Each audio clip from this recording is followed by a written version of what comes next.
road noise. I mean, the glass. I mean, I feel like could be a little bit thicker. And it could be. I mean, there's a little bit of road noise, right?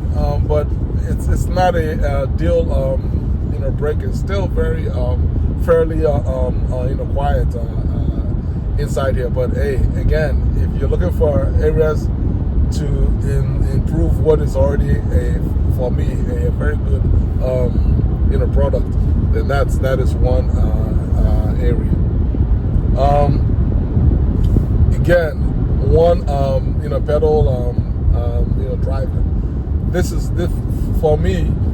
It's a winner. It's a winner to have one pedal driving in this car, and I say this because I know that there are other manufacturers that manufacture EVs, but they don't, for whatever reason, they do not have one pedal driving for their EVs, and I do understand it because they want their drivers to have that sort of realistic feel of driving like a normal car. And I'm talking about Audis and Porsches and things of those type of manufacturers. But and again, I get it. But for me, right, one pedal driving is a bit of a cheat code, right?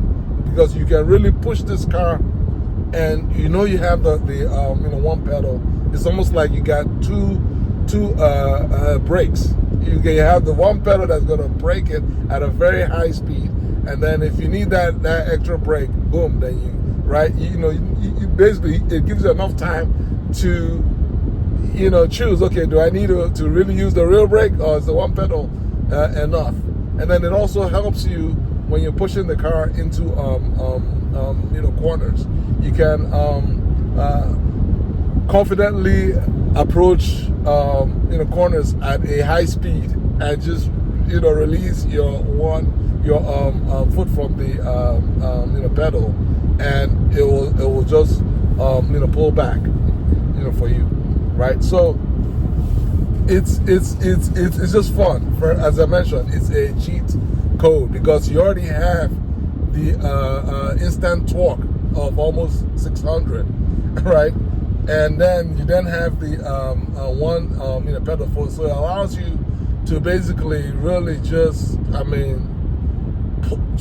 enjoy some real quick pulls. You just pull off and just leave cars behind you, and then just as you're about to reach the apex, you can then release your foot from the pedal, and it just really pulls your car back a bit and slows it down just enough. And once you get it right, it can really not just increase the fun, but also increase the efficiency of how you drive. In fact, the combination of the one pedal driving plus the adaptive regen is what, for me, I feel has allowed me to become a very efficient driver. So then the only other thing again, right? So the other issue that I want, again, it's not an issue, right? But the start stop pedal is right next to the drive mode buttons, right? It's literally start stop, then sport, comfort, and eco. I mean, it's not like a big issue, but again, as I mentioned in my previews in the last video I did, which is months ago, I'm gonna add it on at the end screen. The drive modes really should be paddles. A BMW should implement paddles in this car, so they can move these drive modes to the steering wheel, and then at least clutter this area, this console area a bit. That's just for me. I feel that way because I always kind of just feel a bit hesitant when I have to take my eye off the road like I'm doing right now, so I can look. Okay, am I hitting sports or am I hitting stop button? Right? Am I like why? I shouldn't have to do that. I should just be driving as I'm looking and just hitting the paddles. These things should literally be on my steering wheel, right, as a driver, and just change my driving mode, even the regen. I should be able to adjust my regen on the fly. It really shouldn't be something where I have to go and look in the system and try and find the regen. And so again, obviously, this car is going to be a lot different in the next maybe 2 to 3 years. Maybe like 3 to 4 years from now. Once the newer versions roll out. I'm not talking about the LCI. I'm talking about when they have the all brand new i4, or who knows, i6 that roll out of the new Noi Classic, the Noi Classic plants in, I believe, 2027, 2028, right? And because I'm definitely already looking forward to how BMW can improve this product, because there's a lot. Again, this car is very good, and as very good as it is, they can still make this car way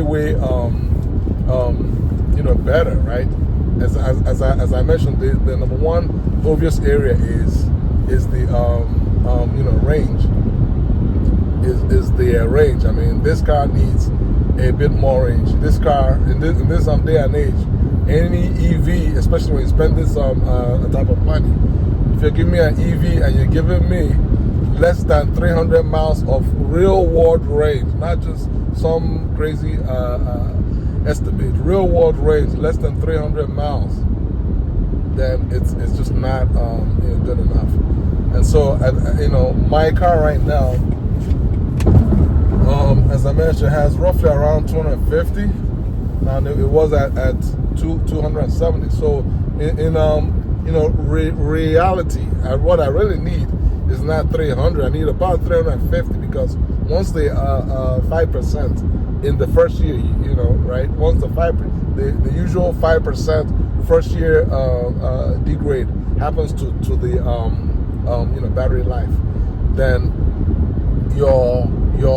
your range is going to take a hit. And so what you like is a car that has a range in the high 300, so that once it takes that first year bite off your range, you can still have a lot of decent range to get around on your daily routine and the occasional road trip.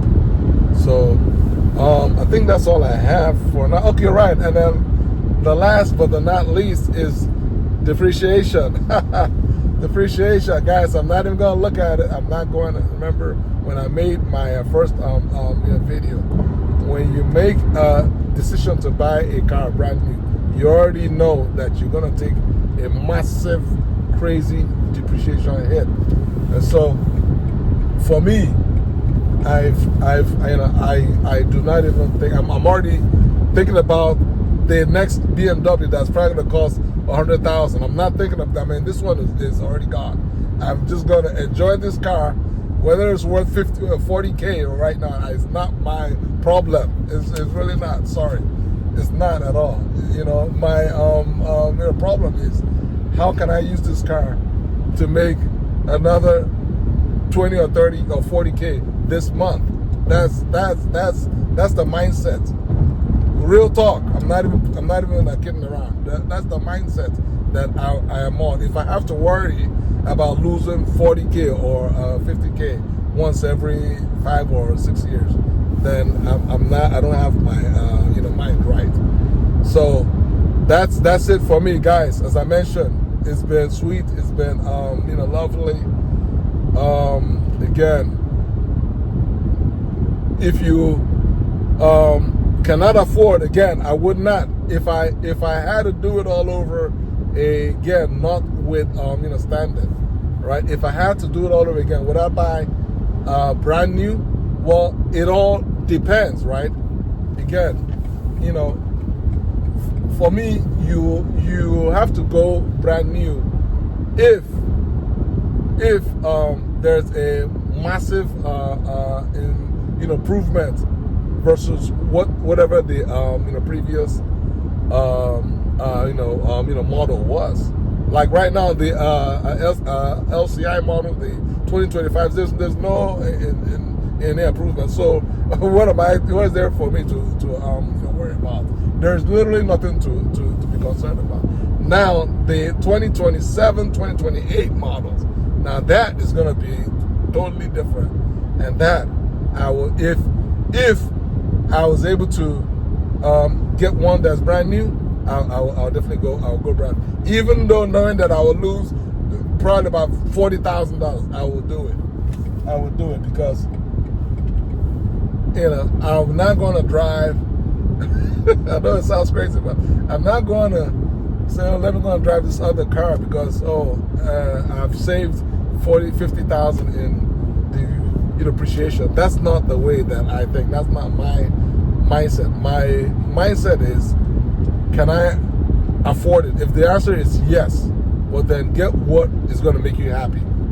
Do not worry about the cost, because you can already afford it, and that's my mindset. So having said that, this is lovely. I've lost a bundle in